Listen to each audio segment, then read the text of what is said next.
Hi, everybody. It's Michele Denman. Well, this is part 2 about Matthew Perry. If you didn't see my first video, part 1, you can see it right before this because it's just neat how God's putting all these things together.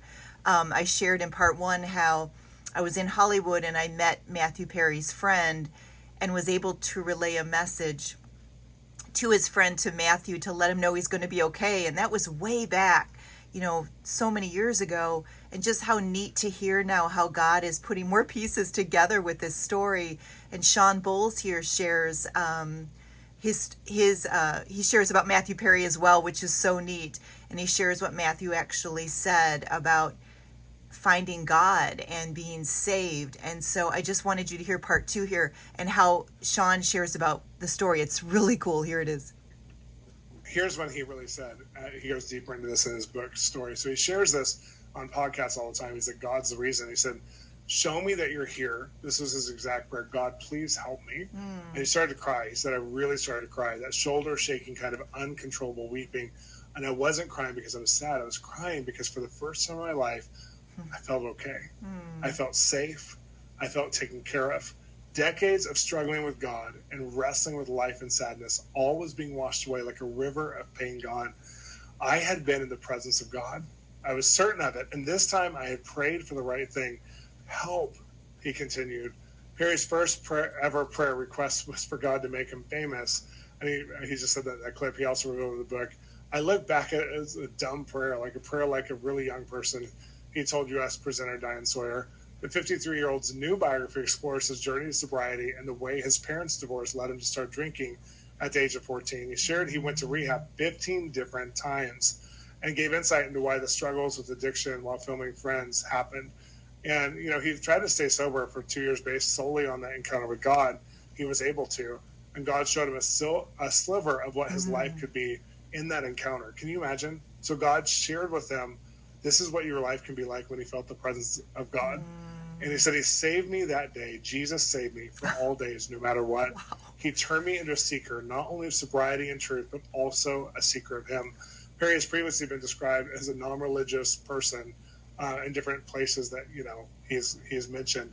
And so I thought, wow, what a story. You think of a person like Matthew Perry who has gone through so much very publicly. And a lot of people are just kind of like, it must be shameful to feel that. Like You've gone through 15 rehabs as you have a very successful career as one of the most celebrated people on TV for a long time. Still has a lot of money coming in from the show, Friends, syndication, and now God's operating him. I can't wait to see what God could do in his life and how this might turn into a give back to even just causes and charities and ministries and these kinds of things.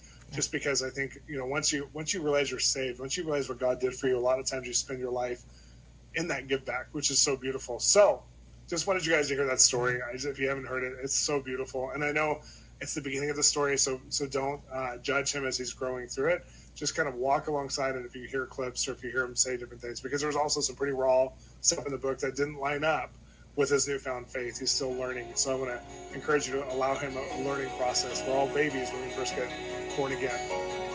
I just love Sean's heart and how he shared that was Sean Bowles. I love his heart in how he talks about it being a process.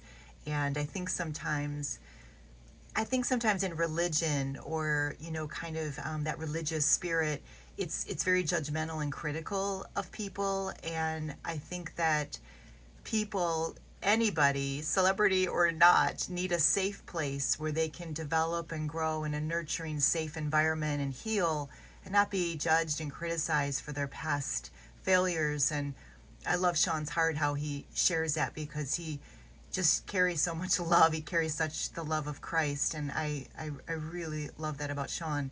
This is just such an incredible story. I was just thinking the power in this story, because it's gone mainstream. There's just so many people tuning in. And I just read too that the book was like a bestseller, #1 bestseller. So it's just because he is so well known, but it's neat to hear from somebody who seems to have it all. And that's something that he mentioned. I watched another interview. He said the minute that he got famous, and he prayed for that, and he was only 24 years old, and he said he got this mansion, this big mansion, and he said at first he loved it, for about 6 months, and then he said, wow, I'm still hurting. Like, he had all this money and fame, but it didn't solve. Like, he still felt wounded and, not free. And he realized at 24, this isn't it. But yet, he wasn't denying that he didn't love the perks. It's just he was saying this isn't it. And he knew. And so he went through quite a process. And I think that's a powerful thing too, because sometimes we may look at people, and that's why I think that, like with celebrities especially, like, oh, they seem to have it all. They have all this money, they have all this fame, they must be completely happy.